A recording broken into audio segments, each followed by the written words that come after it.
2 children have died, 9 others injured, in what police are calling a ferocious and absolutely abhorrent stabbing attack at a dance class in Southport. A 17-year-old boy has been arrested on suspicion of murder and attempted murder.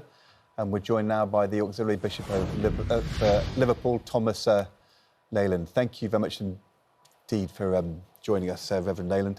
And this is such a difficult subject to talk about. And we've been saying this morning that parents right across the country taking their children to holiday clubs or to friends at the beginning of the school holidays will all have been thinking, you know, that there, but for the grace of God, could have been us. Such a terrible, random attack. How do you deal with your own parishioners, the people of Merseyside, dealing with something so terrible and awful happening right on their own doorstep? How do you give people comfort and confidence to carry on? Yeah, I think it's, as you say, it's a very difficult thing. I imagine things like this are very exceptional.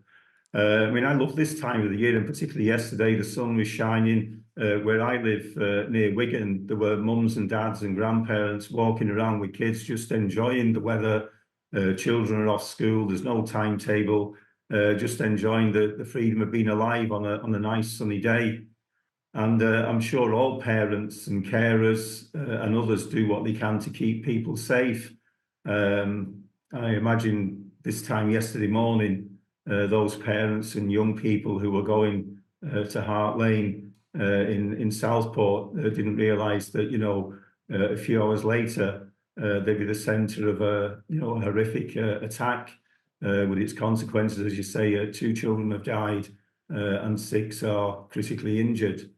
So it's a very, very sad day.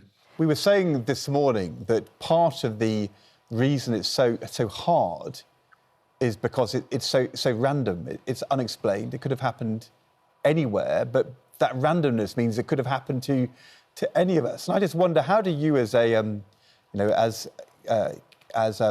auxiliary bishop, how do you make sense to people of that randomness?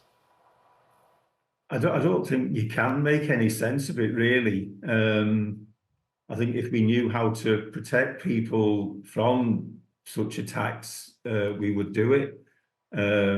We do things around safeguarding and other ways, health and safety, to try and keep ourselves and others safe, to keep people safe in the community. Most of us keep an eye out for others as well as for ourselves. I just don't know how you can stop something like this happening. It's a big challenge, And what's your advice to people this morning up and down the country who have got children and you don't really have the words to explain this, or perhaps you don't even want to shield them from this, of course, but how do you go about talking to children about something like this? I think to reassure parents and others who have responsibility for children, young people and the vulnerable in our community, if we focus on them and look after them, we believe that we have a healthy society. And I think just to say to parents, continue doing what you do. Being a parent is not an easy role in life. It's a big responsibility. And to encourage parents to be good parents, to keep an eye out for the kids, but also as well, we've got to give children the freedom to explore the world we live in. It's a wonderful world, it's a great world, and I suppose just because something like this has happened, I don't think it should really deter us from being positive about children, parents and family life. All right. It's absolutely dreadful, and it is, your whole role is to unite communities and give them hope, and it's a struggle for all of us, isn't it? Even for someone whose job it is, I suppose, to give hope and give unity at a time like this, so soon after the event. But we wish you well, and I suppose today you will have parishioners coming in, lighting candles and shedding a tear.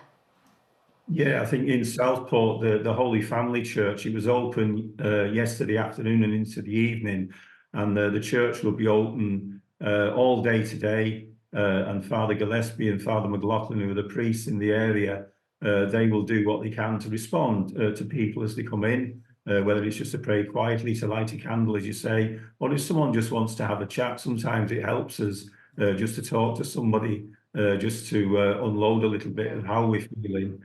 Just to begin to make sense of the reality that we face this morning. That's right. Thank you, Bishop. And I think there will be very many people watching our programme across the country who will feel both very upset and feel a bit helpless. They'd like to kind of do something or to offer their support. And I think through you to the people of Southport and the people of Merseyside, we can send all of our kind of best wishes and condolences and shock and pass on that support and strength to all of your parishioners right across your whole bishopric. Thank you very much for joining us this morning.